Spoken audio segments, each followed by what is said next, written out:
E a notícia é: beijo na boca forçado por colega no trabalho resulta em rescisão indireta e indenização. Esse caso repercutiu tanto nos portais jurídicos que eu decidi trazer aqui para vocês. A autora, ela trabalhava em um telemarketing e disse que estava trabalhando normalmente quando um colega foi até a mesa dela para ajudá-la com um atendimento. Depois que ele terminou de ajudar, ela agradeceu e foi aí que, segundo a autora, ele ficou do lado dela, com a mão no ombro e tentou dar um beijo no rosto, só que ele acabou dando um beijo na boca dela, sem que ela quisesse.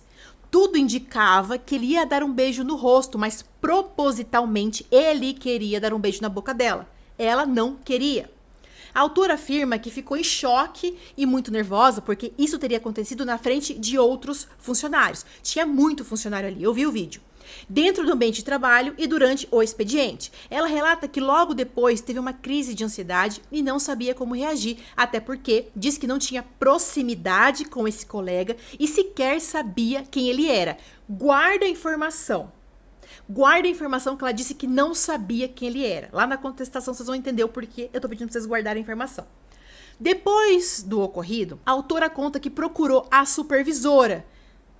Guarda a informação também da supervisora, porque ela vai ser testemunha da empresa lá na frente, tá? Então, é esta supervisora aqui que eu estou falando. Então, ela procurou esta supervisora para relatar o que aconteceu.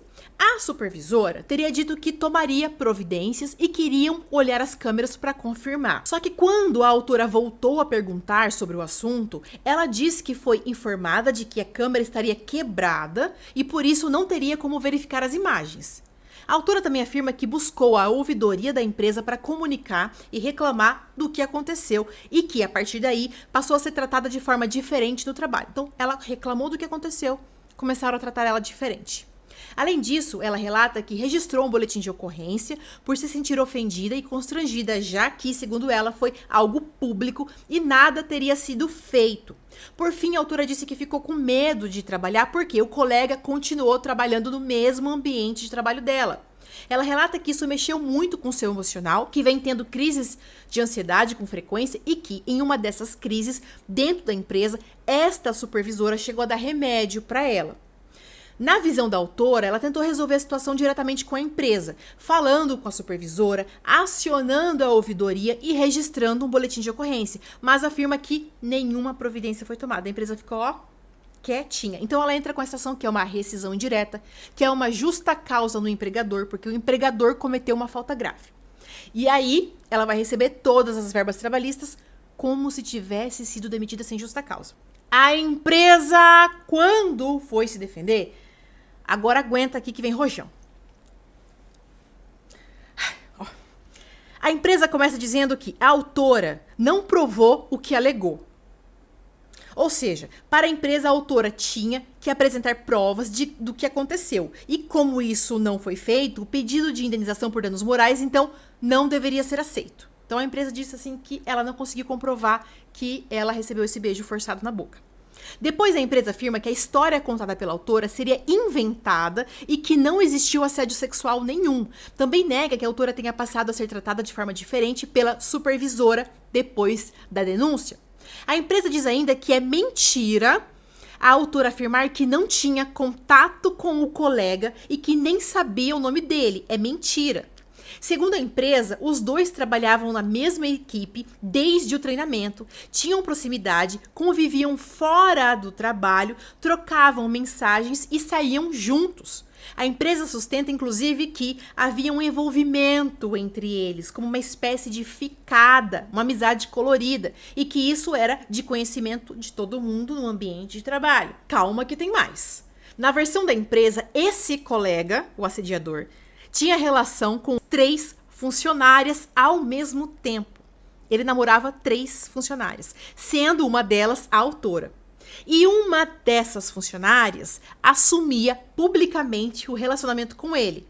Então, uma era a oficial e as outras 2 eram essa ficada, amizade colorida, segundo a empresa está dizendo. A empresa tenta mostrar que a autora, por ser colega dessa funcionária que assumia o relacionamento com esse assediador, então o casal oficial, então a empresa fala o seguinte: como ela era colega da oficial, ela teria criado a denúncia de assédio para que a sua colega soubesse que ele a traía.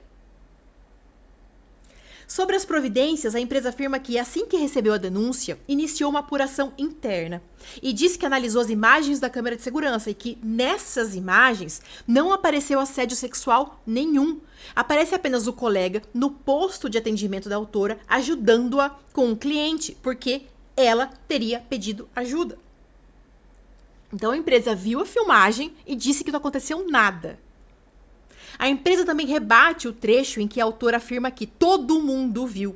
Segundo a defesa, o vídeo mostraria que não havia ninguém ao lado dela naquele momento e por isso seria falsa a alegação de que a cena foi presenciada por todos os funcionários e pela testemunha indicada pela autora. O juiz, quando foi julgar a ação, julgou a ação procedente. Vai declarar a rescisão indireta e também vai dar o dano moral para a autora. O juiz levou em consideração os depoimentos das partes. As partes e também as testemunhas e o vídeo, o vídeo. Mesmo com a gravação um pouco distante, o juiz afirmou que dá para ver o colega se aproximando da estação de trabalho da autora, se abaixando na direção dela, com um comportamento típico de quem abaixa para dar um beijo. E, segundo o juiz, sem consentimento da autora. Então o juiz analisou a imagem e ficou claro para ele que houve beijo. A testemunha da empresa, que era a supervisora da autora lá na época, confirmou tudo que a empresa disse. Então, ela foi chamada pela empresa e confirmou tudo.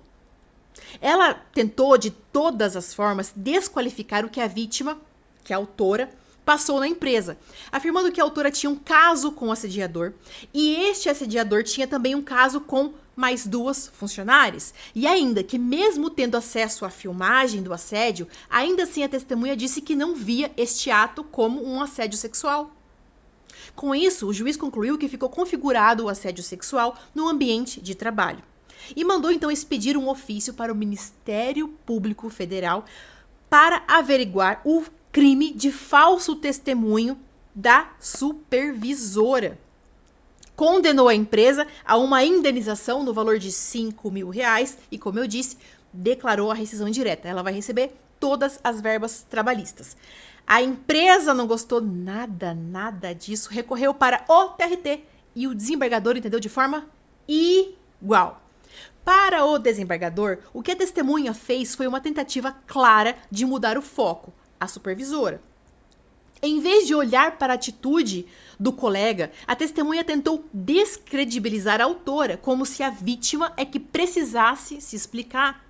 O desembargador disse que essa postura foi tão problemática que o juiz de primeiro grau, juiz que deu a sentença, mandou oficiar o Ministério Público Federal para apurar possível falso testemunho. Além disso, o desembargador destacou que ficou comprovado sim que a empresa sabia do que tinha acontecido, porque a autora e uma colega que foi ouvida na audiência comunicaram à supervisora, essa supervisora que é testemunha da empresa. E mesmo assim, essa supervisora insistiu em minimizar os fatos para depreciar a autora.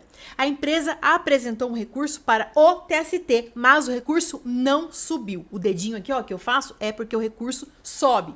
O que aconteceu? É o seguinte, quando nós, advogados, vamos apresentar um recurso, a gente apresenta o recurso para quem acabou de dar a decisão. Então, se eu vou recorrer para o TRT, eu apresento o meu recurso para o juiz. O juiz dá a sentença, eu vou e apresento o meu recurso para ele. Para que o juiz vai analisar se tem todos os requisitos exigidos pelo TRT para este recurso subir. Tá tudo certo? Então o recurso sobe e o TRT analisa o recurso. Então foi o que aconteceu. O juiz deu a sentença, a empresa recorreu, o TRT analisou, viu que decidiu igual e a empresa quis agora então recorrer para o TST. Aqui é da mesma forma. A empresa vai apresentar o recurso para o TRT, para os desembargadores, e eles vão analisar se todos os requisitos estão ok para este recurso subir. O desembargador olhou e falou assim, nananina não estão todos os requisitos aqui. Este recurso não vai subir ninguém. Aí o que a empresa fez? Recorreu dessa decisão. Só que acontece, se o próprio desembargador disse que este recurso não vai subir para o TST, não vai subir ninguém, então quem que analisa agora este outro recurso que a empresa fez? Aí é o próprio TST. O TST vai de fato analisar esse recurso, esse outro recurso que a empresa fez e falar assim, será que o TRT acertou em não deixar este recurso subir aqui para mim? Vou analisar. Por quê?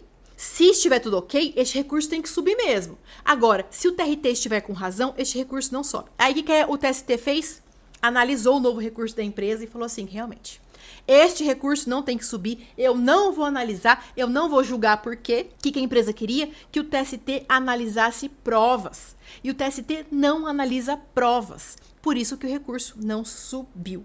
E o TST disse realmente, não tem que subir ninguém. Vocês aí de baixo, ó, acertaram, TRT, tá ok. Realmente esse recurso não deveria ter subido. Agora não cabe mais nenhum recurso e o caso já se encerrou.